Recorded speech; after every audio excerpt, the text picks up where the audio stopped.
What's up, guys? Nick here, and welcome back to another Top 10 Tuesday. Today I'm going to be talking about the top 10 things I hate in video games. Now, this list consists of both things from old school games and also modern day games.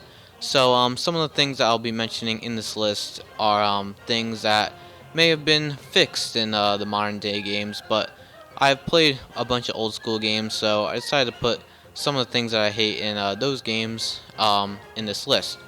But overall, it's the things that I hate in video games. Whenever I play video games, it's the things that I rage about or things that I just really don't like.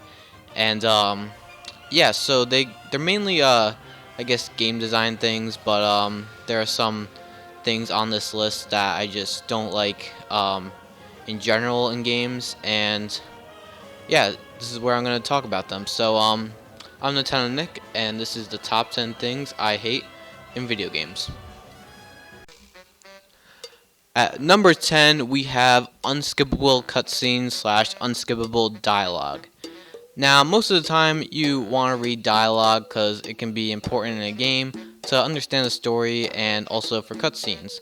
But other times, when you have to watch it over again, it can be a bit annoying, like replaying a game or even just dying from a boss and having to watch a cutscene over again.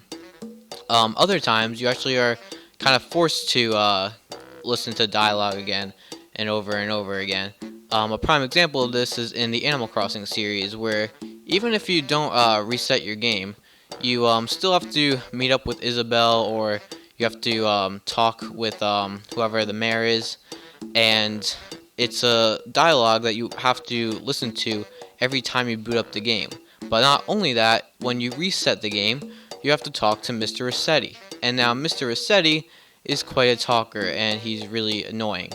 In the Animal Crossing New Leaf series, he doesn't talk that much, but in the original GameCube version, he talks a lot, and he can talk for a long time, and also be really annoying too. And he's even an assist trophy in Brawl, where all he does is just talk to annoy and distract the player, just to be even more of a hateful figure.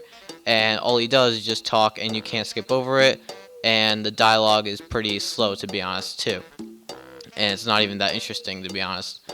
So that's why number 10 is unskippable cutscenes / dialogue, because it can be annoying, and just having to rewatch it or do it over again is just annoying in general. Anyway, on to number 9.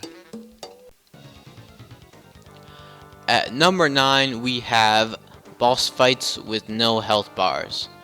Now, this particularly aims towards the RPG series because they're the main bosses that you have to kind of use strategy in order to defeat.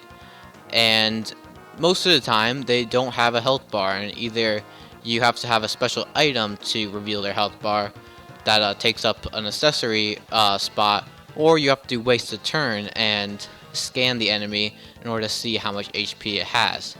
And this can be really annoying because you don't, if you some games you can't even know how much HP they actually have, and you have to just like have luck and know like how much HP they have, or just like look up a walkthrough, or be able to know like the different phases or something like that, and have fought in the boss before.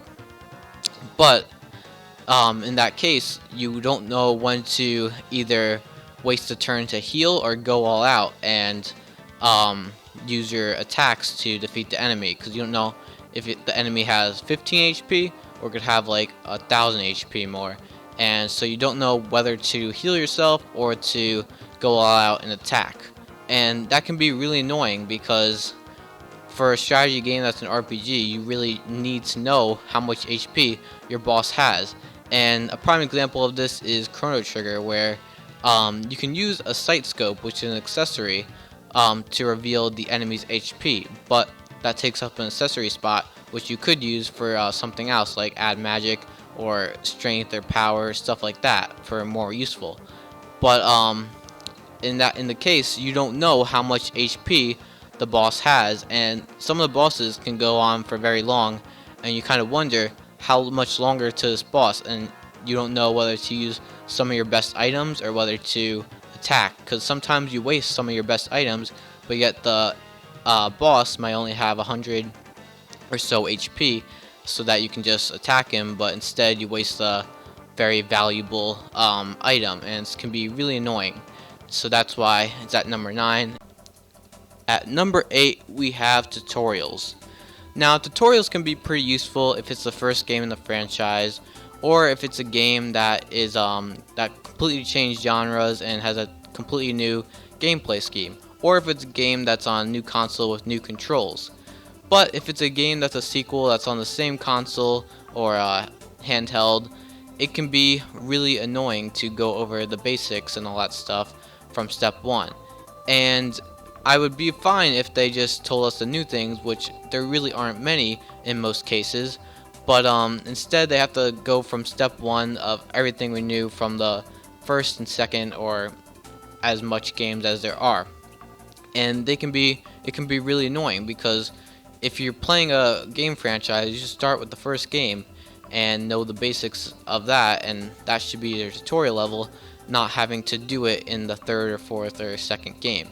And it can be really annoying, especially when you have an annoying NPC like 5 from Skyward Sword, or Starlo here from Bowser Inside Story, which can just stop you in the middle of gameplay right when you're having fun and tell you some useless tips that you probably already knew from the previous games. So yeah, they can be really annoying, and that's why I hate them. Anyway, on to number 7. At number 7, we have time limits. Now, time limits don't really annoy me that much in most games, because usually they have a logical reason of why there is a time limit. A prime example of that, as you guys can see, is Wario Land 4, where you basically set off a bomb. So that makes a time limit appear, and you have to get out as fast as you can, but also get the treasure. And although it does have a time limit and it can be a bit annoying, I don't find it that annoying in most cases. But in some cases where the time limit really isn't explained and it's just a time limit just to annoy you, can be a bit annoying. And although I like playing my games very fast and just going through them, and I don't really like taking my time that much, so that's why it doesn't really bother me. But I still don't like time limits that don't really have explanation, and time limits that are basically impossible. A good example of this is the purple coin challenges in Super Mario Galaxy. And they have a time limit in some of them, and some of them they don't. I don't understand why, but yeah, they can be really annoying, especially the one, I think in like Bone Pit Galaxy or something like that, has like a 1 minute time limit. You have to collect 100 purple coins, and it's completely ridiculous. And other games like just the 2D platforms like Mario and Castlevania, they have time limits, and I don't know why. It just doesn't make any sense, and I just hate those type of time limits that just don't make any sense. And I understand that they go towards your score, but your score doesn't really matter. In Castlevania, I understand, because your score actually can give you a 1-up, but in Mario, it just doesn't do anything, so there's no real point of it. And those are the types of time limits that I hate. But other than that, other time limits that give you too much time, I don't really care.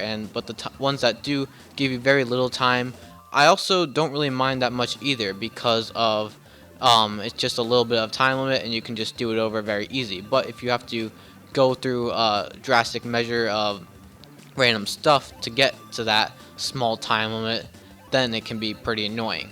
But and then that's the part that I hate, kind of like in the purple coin challenges, where even though you start off with a minute and you can just try again, those I don't mind because you can just retry and go right to that 1 minute, and it's just 1 minute of a time limit, so it's not that bad. But ones with long time limits and you actually fail and you have to do over again, those can be a bit annoying too, and that's what I hate. Anyway, on to number 6. At number 6, we have dark places. Now, this might just be me, but I really just don't like dark places in video games, because they're hard to see, and most of the time there's very little light and you don't know where you're going, and sometimes there's even dark enemies too that you really just don't know what to do. And sometimes there are like power-ups like torches and stuff that you can see, but in most games like Donkey Kong Country 64, Shadow of the Colossus, Beyond Good and Evil, games like that which have like dark atmospheres and dark like lighting, it's really hard to see and know where you're going, and can be really difficult and hard to maneuver and get through the level or get through the area. And some games even are just like based off of darkness, but it's just so hard to see, and sometimes it's just very difficult and annoying to really do anything. And even like games like Metroid Prime also are just so hard to see and be able to do anything, that it's just really annoying, and I hate it so much because of it. And sometimes in games it's only like a few areas, which I don't really mind that much, but other games it's just really annoying, and it's the entire game, and it's just hard to play it because you can't really see what you're doing. And sight is like one of the major factors of video games, where you need sight to mainly play a game. Now, in some games like rhythm games you might not need sight, but in most of the games that are included in this list, you need sight to see what you're doing and how you're playing it. And if a blind person can do just as good as I can, then there's a problem with the game and how the brightness or the darkness of the game just is so hard to play the game, and that's just a bad thing to have and a thing that I just hate. Anyway, on to number 5. At number 5, we have bad camera angles. Now, this is kind of similar to Dark Places, but it's really in most 3D games. And in some 3D games, you don't have dark areas like in number 6, but in 3D games, I find it quite more frequently that there are a lot of bad camera angles. And a prime example of this is Super Mario 64, where it's just, I mean, even though it was the first, like one of the first 3D games, it still had a bad camera angle. And it should have been an example to other games to kind of fix and to figure out how to make a better camera angle and better camera angles in general. But apparently they didn't learn that mistake, and in some modern games even have bad camera angles, like Ukulele, which even though it was supposed to be a 3D classic like Banjo and Kazooie and Super Mario 3D or Super Mario 64, it still had bad camera angles, which I don't know if they intended to do that, but they did it. So yeah, and also in some games like Pac World 2 and Rayman 2, they have really bad camera angles, and sometimes you can't even change the camera angle. It'll show like an X mark near the camera where you can't change the camera angle, and so sometimes you could be having this terrible camera angle and you can't even change it, and it'll just mess you up so much that it's so hard to play the game. But the reason it's at number 5 is because this only goes to 3D games, because in 2D games you don't have any camera angles, so that's good. So that's why it's at number 5. At number 4, we have save points. Now, this mainly goes to the RPG franchise yet again, because in those games, you basically, most of the time you don't have autosave, and it can be really annoying that you have to remember to save your game and to constantly do that because you don't know what is going to happen, whether it's a boss that's going to come up or maybe just a shop. You don't really know most of the time, and it can be really annoying. Other times, you don't even know when your game does save or not, when it does have an autosave feature. This also goes to checkpoints too.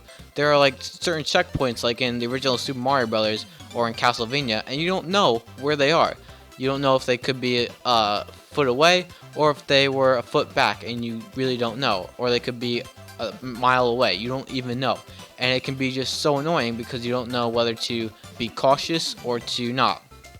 There's also save points that just take a long time to even just save. A prime example of this is Mario & Luigi Superstar Saga, where it can take up to I think a minute to save your game, and it can be really annoying. And once you die, in most games, you have to start the entire thing over again. There are times like in my Let's Plays where I save before I start the video, and then I die, and I basically have to start the video over again because I have to go back to where that save point was and to how I was when I started the video. So basically, we're starting a good half an hour over again, and it can just be so time consuming and so annoying, and I absolutely hate it. And it's just so annoying. I don't get why you could just not like start the boss over again or start the enemy over again. And it's just such an annoying process to do, to have to do everything over again. And that goes back to the unskippable cutscenes too, because you have to go back to that save point, and sometimes there are cutscenes that you have to go and watch over again, or dialogue they have to spam the A button with, and it can be really annoying. And other games that like mention, oh, you should save your game because you've been playing a while, but other games don't.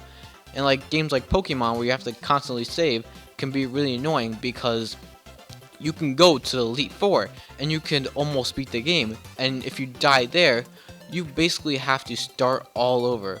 Or actually no, when you reset the game, you have to start all over. I think when you die in that game, it's a bit forgiving and you go to the nearest Center, but in other games, you would have to start from the entire beginning because you didn't save.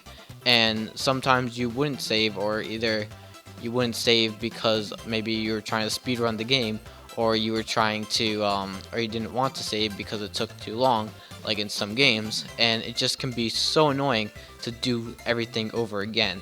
So that's why it's at number 4. At number 3, we have one-hit kills.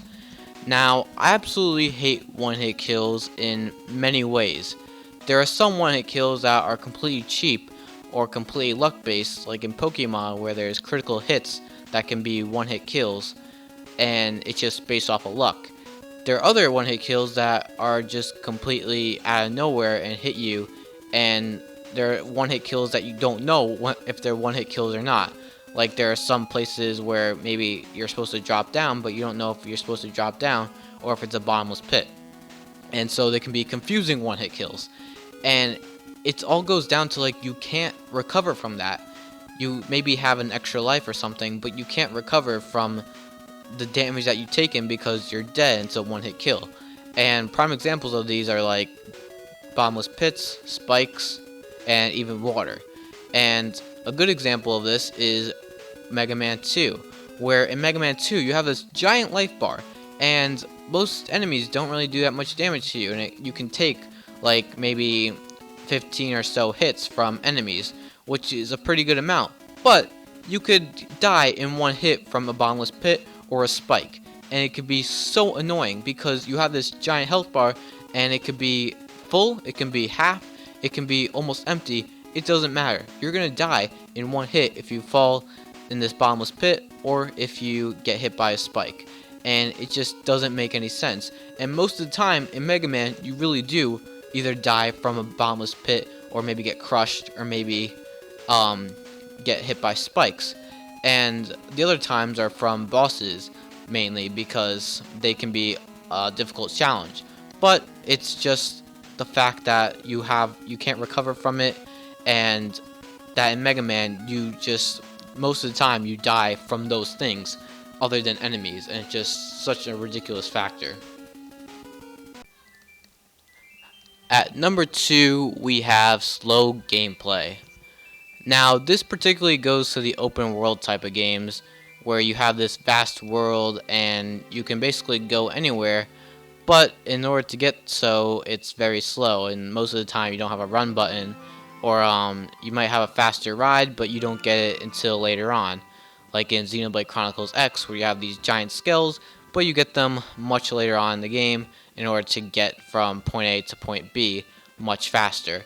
There are some games that have fast travel, which are fantastic, so that you don't have to go from backtrack or go to your next destination by just going on foot or by horse or something like that.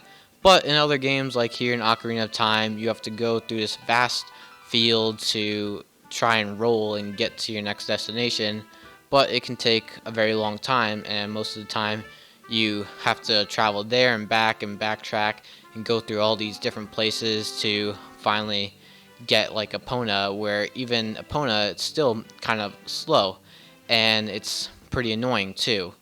And then there's other games too, like Shadow of the Colossus, where you have this vast open world and a ton of stuff in it, but there's like castles and all these like trees and stuff, but literally it's just nothing. There's nothing to do in this vast open world. You have this giant open world, but nothing to do in it. All you do is just go from Colossus to Colossus, from point A to point B, and go on your horse, and even your horse is still pretty slow, and it takes like 5 to 10 minutes to boss, while all you're doing is just rapidly pressing the A button to get from there and throw.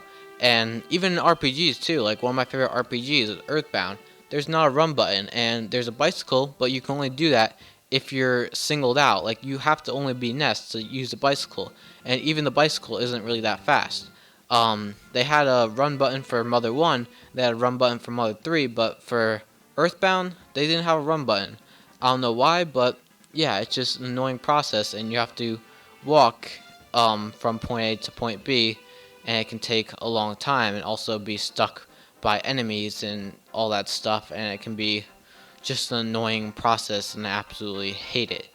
And it's just, I really don't like having to do all that, and basically backtracking too. You have to do everything over again and just go through like point A to point B and dodge all these enemies or attack them, but there's really no point because you have to do them over again, and it's just an annoying process to be able to do that and have it just so slow. And that's kind of the reason why I don't like that. I like time limits a little bit better, because with slow gameplay you're just going so slow, and most of the time it's not really, there's no purpose for it, and it's just an annoying process.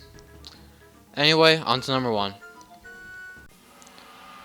At number 1, the number one thing I hate in video games is repetitive gameplay. Now, this basically just goes to every single thing in this list, and repetitive gameplay can be so annoying because you have unskippable cutscenes that you can watch over again, and it's just so annoying. You have slow gameplay where you're doing repetitive gameplay and doing things over again, but it's just so slow because you don't have a run button. And everything that I just said in this video basically goes to repetitive gameplay. And a prime example of this is the Orochi fight in Okami. Now, this is a boss fight that you fight a third of the way in the game, and it's a pretty awesome boss fight the first time you fight him, and it's pretty fun. It has epic music and pretty unique too. But the fact that you have to fight him not one more time but twice, 2 more times after it gets old. The second time you fight him, you're like, okay, that's fine, but then the third time you're just like, no, I had enough, that's it. And even though it's fun, it's still annoying to do it over again, and to have to do something over again that's annoying is just even worse. So this is a better example than some other games that I can't think of that have some gameplay elements that you have to do over again and aren't good gameplay elements. They're annoying gameplay elements that you have to do over again. And like I said with the save points, going back to that, once you die and you have to go back to all the way to that save point, and you have to do everything over again. You have to watch cutscenes, you have to go through the battle phases of the boss, you have to go through and fight some enemies, you have to get your items, you have to restore your HP, you have to restore your magic power, all that stuff you have to do over again. And it's just such an annoying process to do, and that's why I absolutely hate it. And doing things over again, even in real life, I just hate doing it, and not only in video games. And in video games you try and get away from life and try and have fun and stuff, but having to do things over again is just one of my pet peeves, and having to do it in video games is just such a hateful process that I just have to do sometimes, and it's just so annoying. And I abandoned so many games because of it. Like some games like Wario Land 3, like if you get hit by, you don't die in that game, but if you get hit by an enemy or something, some of the times you have to either float to the top and have to try and get back down, or you go from the top to the bottom and try and get back up to the top and basically do everything you just did over again. And stuff like that, I just hate, and I want to abandon the game. And other games that like you die from like a save point and you've gotten like an hour through or an hour and a half through, and you just die and you have to do all that over again because your last save point was when you first started the game. It's just an annoying process to be able to do that over again, and it's the reason why I abandon games and the reason why I absolutely hate to just do everything over again. And usually I abandon it and I come back from for like in like 2 years or something because of it. So I absolutely hate repetitive gameplay. One thing I hate in video games. So yeah, that is my top 10 things I hate in video games. Thank you guys all for watching. Make sure to like, comment, subscribe, and stay tuned for more Top 10 Tuesdays right here on Telnick. Bye.